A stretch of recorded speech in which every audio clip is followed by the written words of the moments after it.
Pascal Simon est toujours en course. Le maillot jaune accroché à son omoplate cassé. Au cours de l'étape d'hier, bien soutenu par ses coéquipiers, il a collé au peloton. Il faut dire que ses adversaires l'ont bien aidé. Ils ont volontairement ralenti l'allure de la course pour protester contre les sanctions pour dopage prises par les commissaires du Tour. Voici 2 jours, 4 coureurs, 4 champions dans Zoutmelk avaient eu des résultats positifs au contrôle antidopage qui ont lieu tout de suite après le franchissement de la ligne d'arrivée. Comme chaque année pendant le Tour, le problème du doping plane sur le monde du cyclisme. Brigitte Duvauchel. Les contrôles antidopage se succèdent et commencent à irriter les coureurs du Tour de France qui se sentent surveillés comme des petits garçons irresponsables. C'est pourquoi hier, lors de la 13e étape, manifestation silencieuse, le peloton roule au ralenti et gare à ceux qui veulent s'en échapper. Le Colombien Jiménez en maillot à pois se fait vite rappeler à l'ordre. Loi du peloton oblige, mais les menaces de grève courent toujours. Si une manifestation de cette nature, totalement injustifiée, venait à se produire, nous arrêterions le Tour à l'endroit précis où cette manifestation se déroulerait. C'est-à-dire que nous partirions, nous, organisateurs, nous, directeurs du Tour, et nous demanderions aux membres du jury de se retirer avec nous. C'est clair, et ça les coureurs le savent maintenant. La liste des produits interdits en lot et certains même entrent dans la composition de médicaments en vente libre. Pascal Simon, qui s'est fracturé l'omoplate, conserve son maillot jaune. Il subit des infiltrations dentalgiques, produits anesthésiants, la douleur, mais ne peut se faire administrer un traitement plus fort, notamment à base de cortisone, qui le révélerait positif lors d'un éventuel contrôle.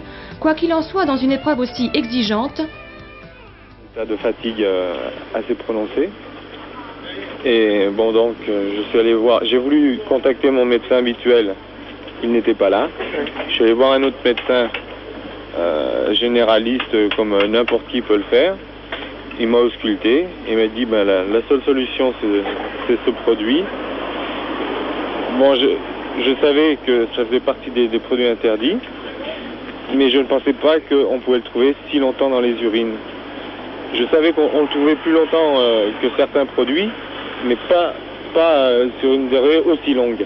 Mais Patrick Clair, en prenant un produit comme ça, sachant qu'il est interdit, vous trichez? Sincèrement, je n'ai pas l'impression de tricher. J'ai plus le sentiment de me soigner pour justement pour pouvoir réussir à faire mon métier de coureur cycliste correctement. Un coureur qui ne fait pas un peu de anabolica pour se préparer la saison, c'est-à-dire en hiver ou quelque chose, il ne va pas arriver comme il faut pour préparer un Tour de France.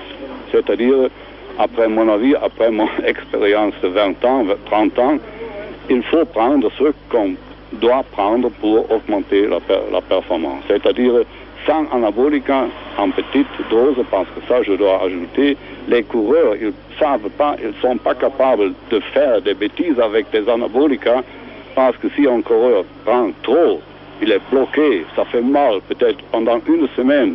Les anabolisants ne sont pas indispensables pour remporter le Tour de France, mais ce qui peut effectivement forcer la main de ceux qui prennent les anabolisants, c'est l'environnement, le nombre de courses, les temps de repos insuffisants, les transports aussi d'aller d'un critérium à un autre, de course, on finit une course, on rentre dans une autre. Alors effectivement, les éléments essentiels de l'hygiène de vie d'un sportif sont bafoués. Le repos n'existe plus, alors que le repos, c'est l'élément primordial d'une récupération pour refaire les réserves d'un muscle, en glycogène notamment, c'est-à-dire le sucre qui permet les efforts intenses. Eh bien, ce glycogène ne peut plus se refaire, puisque le temps de repos n'existe plus. Au niveau des anabolisants, vous avez le foie qui est une cible privilégiée, les cancers du foie, les hépatites, etc., les organes génitaux, les caractères sexuels secondaires chez la femme, la voix, l'hirsutisme, etc.